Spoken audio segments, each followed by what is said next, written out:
Vadakara MP Shafi പറമ്പിലിന്റെ office ഉദ്ഘാടനം മുൻ കേന്ദ്രമന്ത്രി മുല്ലപ്പള്ളി രാമചന്ദ്രൻ നിർവഹിച്ചു.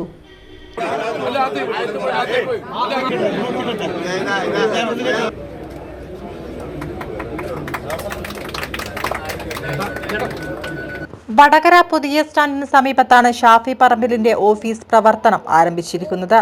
മുൻ കേന്ദ്രമന്ത്രി മുല്ലപ്പള്ളി രാമചന്ദ്രൻ ഓഫീസ് ഉദ്ഘാടന കർമ്മം നിർവഹിച്ചു. പാർലമെന്റ് മണ്ഡലത്തിലെ ജനങ്ങൾക്ക് ഓഫീസിൽ വരാതെ തന്നെ പരാതി പരിഹരിക്കാനുള്ള സംവിധാനം ഏർപ്പെടുത്തുമെന്ന് ഷാഫി പറമ്പിൽ പറഞ്ഞു. വിവിധ വിഷയങ്ങളിൽ ജനങ്ങളിൽ നിന്നുള്ള പരാതികൾ ഏറ്റുവാങ്ങി.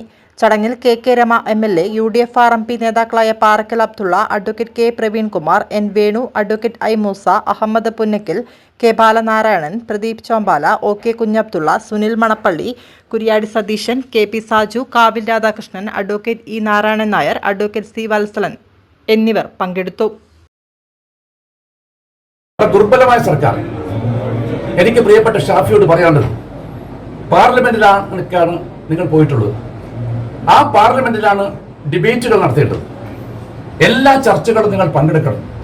പരിമിതമായ സമയം മാത്രമേ നിങ്ങൾക്ക് കിട്ടുകയുള്ളൂ. ആ സമയം ഉപയോഗിച്ചുകൊണ്ട് ഇന്ത്യയിലെ ജനാധിപത്യവും മതേതരത്വവും സംരക്ഷിക്കാനുള്ള വലിയ പോരാട്ടം അവിടെ നമ്മുടെ എല്ലാം തന്നെ പ്രിയങ്കരനായ ഇന്ത്യയിലെ കോടിക്കണക്കായ ജനങ്ങളുടെ പ്രതീക്ഷയായിട്ട് ശ്രീ രാഹുൽ ഗാന്ധി നടത്തിക്കൊണ്ടിരിക്കുന്ന പോരാട്ടം, ആ പോരാട്ടത്തിൽ അദ്ദേഹത്തിന് കരുത്ത് പകർന്നുകൊണ്ട് അങ്ങ് പ്രവർത്തിക്കുമെന്ന കാര്യം എനിക്കറിയാം. ആ പാർലമെന്റിന്റെ എല്ലാ ഗൗരവം ഉൾക്കൊണ്ടുകൊണ്ട് തന്നെ അങ്ങ് സദാസമയം മുഴുവൻ സമയം ആ പാർലമെന്റ് സമ്മേളനം നടക്കുമ്പോൾ അവിടെ ഉണ്ടാകണമെന്നാണ് എനിക്ക് പറയാനുള്ളത്. പിന്നെ പാർലമെന്റിലെ നടപടിക്രമങ്ങളെല്ലാം തന്നെ പൂർത്തിയായ ശേഷം അങ്ങയുടെ ഇടം ഇതാണ്. അങ്ങയെ തിരഞ്ഞെടുത്തിരിക്കുന്ന ജനങ്ങളുടെ നിങ്ങൾക്ക് പ്രതിബദ്ധങ്ങളാണ്. പരിപൂർണമായിട്ടും ആ ജനങ്ങളുടെ വിശ്വാസത്തിനനുസരിച്ച് നിങ്ങൾക്ക് പോകാൻ സാധിക്കേണ്ടതായിട്ടുണ്ട്. പോകുമെന്ന വിശ്വാസം എനിക്കുണ്ട്. കാരണം 3 തവണ പാലക്കാട്ട് നിന്ന് വിജയിച്ചപ്പോൾ നിങ്ങൾക്ക് തെളിയിക്കാൻ സാധിച്ചിട്ടുണ്ട്. ഇവിടെയും നിങ്ങൾ നിങ്ങളുടെ വ്യക്തിത്വം അടയാളപ്പെടുത്തുമെന്ന കാര്യം എനിക്ക് വളരെ വളരെ നന്നായിട്ടറിയാം. പിന്നെ എൻ്റെ സുഹൃത്തുക്കളോട് എനിക്ക് പറയാനുള്ളത്, MP കുറിച്ച് നിങ്ങൾക്ക് വലിയ പ്രതീക്ഷയാണുള്ളത്.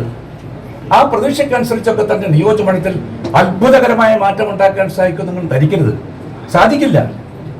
അല്ലാതെ പരിമിതിയുണ്ട്. അദ്ദേഹം നിയമസഭാ അംഗമായ സമയത്ത് ഒരു MP-ക്ക് ഒരു നിയോജകമണ്ഡലത്തിൽ കിട്ടിയത് ഏതാണ്ട് 6 കോടി രൂപയാണെങ്കിൽ MLA കിട്ടിയതെങ്കിൽ ഇപ്പോഴത്തെ സ്ഥിതി എന്താണ്? ഒരു MP-ക്ക് 7 ലോക്സഭാ നിയോജകമണ്ഡല അസംബ്ലി സെഗ്മെന്റിൽ ആകെ കിട്ടുന്ന 5 കോടിയാണ് മനസ്സിലാക്കുന്നത്. കഷ്ടി 75 ലക്ഷം രൂപയാണ് ഒരു നിയോജകമണ്ഡലത്തിൽ ചെലവഴിക്കാൻ സാധിക്കാത്തതുകൊണ്ട് തന്നെ നിങ്ങൾ ആവശ്യങ്ങളൊക്കെ തന്നെ ഉണ്ടെങ്കിൽ അതെല്ലാം തന്നെ മനസ്സിലായിക്കൊണ്ട് അദ്ദേഹത്തിന്റെ പരിമിതി പൂർണ്ണമായും ഉൾക്കൊണ്ടുകൊണ്ട് നിങ്ങൾ സഹകരിക്കണമെന്നാണ് എനിക്ക് അഭ്യർത്ഥിക്കാനുള്ളത്. ഇന്ന് വീണ്ടും അതിന് 10 വർഷം ഇവിടെ തുടർച്ചയായി പ്രവർത്തിച്ചു. വീണ്ടും ഇവിടെ ഒരു MP ഓഫീസ് പ്രവർത്തനം ആരംഭിക്കുകയാണ്.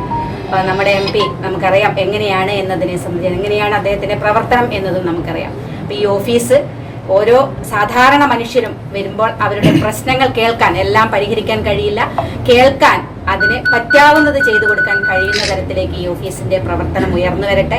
നമ്മുടെ എല്ലാ മനുഷ്യരുടെയും ആളുടെ ഇടയിൽ നിന്ന് പ്രവർത്തിക്കാൻ കഴിയുന്ന തരത്തിലേക്ക് നമ്മുടെ MP-യും മാറി വരും. ആ MP-യും ഉണ്ട് എന്ന് നമുക്കറിയാം. അങ്ങനെ എല്ലാ അർത്ഥത്തിലും നമ്മുടെ വടകരയുടെ വികസനം മുന്നോട്ട് കൊണ്ടുപോകാൻ നമുക്ക് ഒരുമിച്ച് മുന്നോട്ട് പോകാം എന്ന് മാത്രം ചെയ്ത് നമ്മളിവിടെ തുടക്കം കുറിച്ചിരിക്കുകയാണ്.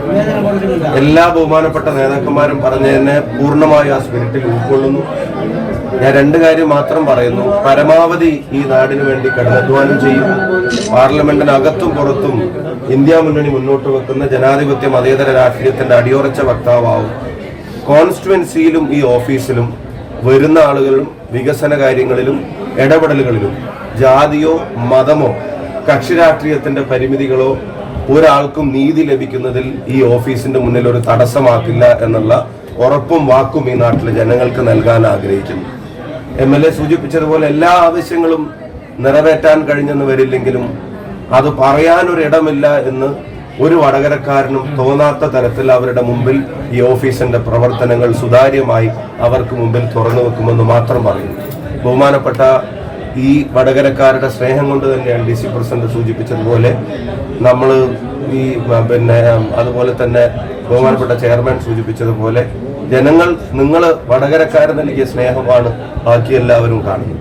അതുകൊണ്ട് തന്നെ ആ ജനതയോട് പരമാവധി പ്രതിബദ്ധതയോടെ കാര്യങ്ങൾ നിറവേറ്റാൻ ശ്രമിക്കും. എന്തെങ്കിലും പോരായ്മകളോ കുറവുകളോ ഉണ്ടെങ്കിൽ എന്നെ തിരുത്താനുള്ള സ്വാതന്ത്ര്യവും അവകാശവും ഇവിടുത്തെ പാർട്ടിക്കും മുന്നണിക്കും ജനങ്ങൾക്കുമുണ്ട്.